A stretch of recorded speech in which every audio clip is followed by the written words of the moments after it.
Salut les amis, c'est Chris, bienvenue sur ma chaîne, très heureux de vous retrouver une nouvelle fois. Si sur ton PC Windows 11 tu as un mot de passe que tu veux enlever ou si tu en as pas mais tu as un écran de verrouillage ou un écran de connexion qui te demande au minimum un clic, cette vidéo est faite pour toi. On va appliquer la méthode complète étape par étape pour désactiver cet écran quand c'est possible et comprendre quand Windows bloque volontairement. On parle bien de cet écran, regarde.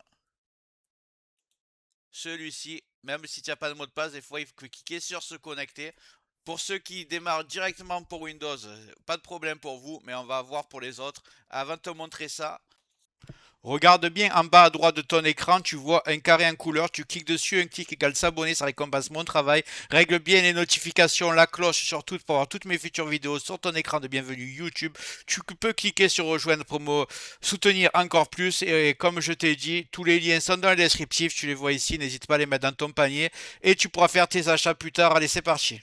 Vous allez aller dans le champ de recherche et vous allez taper NETPLWIZ.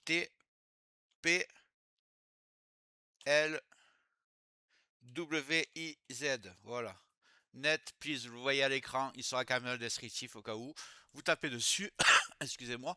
Donc là, vous avez peut-être une case ici à cocher. Voulez-vous un mot de passe au démarrage? Soit vous la cochez, soit vous la décochez pas. Surtout pour les utilisateurs qui me regardent qu'en Windows 10, c'est aussi simple que ça pour eux. Pour Windows 11, il y en a qui l'ont, il y en a qui l'ont pas. Alors si vous l'avez pas et que pourtant vous avez un petit écran au démarrage, je vais vous montrer ce qu'il faut faire. On va passer à l'étape 2. Donc cette étape, on va faire un clic droit. Alors soit vous faites CMD ici. Voilà, faites CMD comme ça. Et vous faites clic droit. Exécuter en tant qu'administrateur. Juste avant de continuer ce tuto, je tiens à remercier les abonnés de ma chaîne qui sont aussi des membres, vous les voyez à l'écran. Bientôt je vais faire des vidéos supplémentaires qui sont réservées exclusivement aux membres. Si tu veux en faire partie, tu vas en dessous de la vidéo, tu cliques sur le bouton rejoindre, tu le vois. Ça coûte que quelques euros, ça aide le développement de ma chaîne. Je ne manquerai pas de te remercier. Allez, c'est parti, on continue ce tuto. Voilà, et vous allez taper cette ligne de commande ici, elle sera bien sûr dans le descriptif. Vous n'aurez plus qu'à faire copier-coller. Ne vous inquiétez pas. Là, on voit l'opération a réussi. Donc, ce qu'on va faire, on a juste à fermer. Vous redémarrerez le PC. Ne le faites pas encore. Continuez la vidéo jusqu'au bout. Quelquefois, il n'y a pas besoin de redémarrage. On va voir ça. On va faire exactement comme tout à l'heure. Net. PL.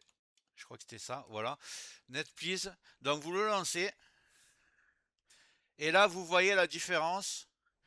Il y a la case qui est apparue. Les utilisateurs doivent entrer un nom d'utilisateur et un mot de passe pour utiliser cet ordinateur. Donc moi, évidemment, je le décoche. On a fait tout ça pour ça. Donc il va démarrer directement sur Windows. Si c'était pas le cas pour vous, donc là ça va marcher. Et si on vous demande un mot de passe, c'est simplement que vous avez un mot de passe avant, donc vous le tapez et le coup d'après vous n'aurez pas de mot de passe. Évidemment, vous le faites que si vous êtes l'utilisateur unique chez vous, mais si vous voulez garder votre mot de passe, cette astuce ne sert à rien, vous gardez votre mot de passe comme c'était avant. Donc voilà, là vous faites appliquer. Là on me demande le mot de passe, j'en avais pas, donc j'ai juste à laisser vide, tout simplement, et c'est appliqué. Donc pour résumer, là à partir de maintenant tu n'auras plus cette case, tu démarreras directement sur Windows, tu vas gagner du temps, j'espère que ça a marché pour toi en tout cas, tu me diras dans les commentaires. Après Windows fait un peu ce qu'il veut, donc pour certains ça ne marchera pas, donc j'attends de voir vos commentaires. N'hésite pas à liker la vidéo si tu as aimé et n'oublie pas, j'espère que la vidéo t'a plu. Si c'est le cas, tu mets un like. Tu peux mettre un commentaire, le carré en couleur en bas à droite. Tu peux cliquer dessus si tu n'es pas encore abonné. Tu mets les notifications surtout pour ne rien rater de mes futures vidéos. Et n'hésite pas à regarder le descriptif de la vidéo, les super affaires Amazon. Chaque achat, tu mets ça dans ton panier, tu achètes quand tu veux. Chaque achat ne te coûtera pas plus cher et soutient le développement de ma chaîne. Je te remercie, je te dis à très bientôt.